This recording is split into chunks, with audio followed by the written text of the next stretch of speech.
करम रंगदारी भले केस होई भारी तनी बांध लेबे दबगरी।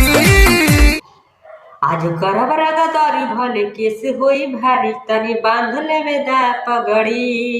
पकी जादो जी के झंडा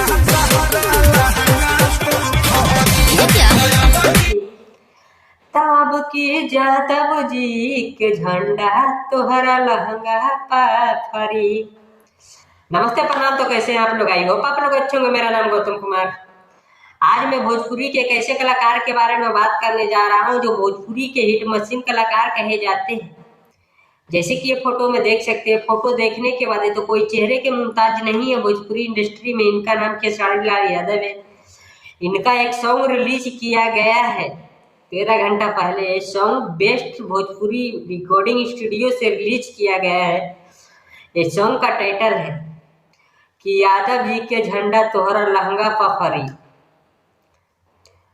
ये सॉन्ग का बोल है, आज करब रंगदारी भले केस होई भारी तनी बांध लेबे दा पगड़ी। आज करम रंगदारी भले केस होई भारी तनी बांध लेबे दबगरी।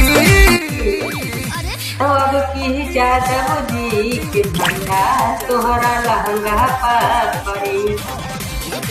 जैसे अच्छा लगा तो लाइक सब्सक्राइब शेयर करें। मिलते हैं नेक्स्ट ट्रेंड सॉन्ग के साथ, तब तक के लिए बाय।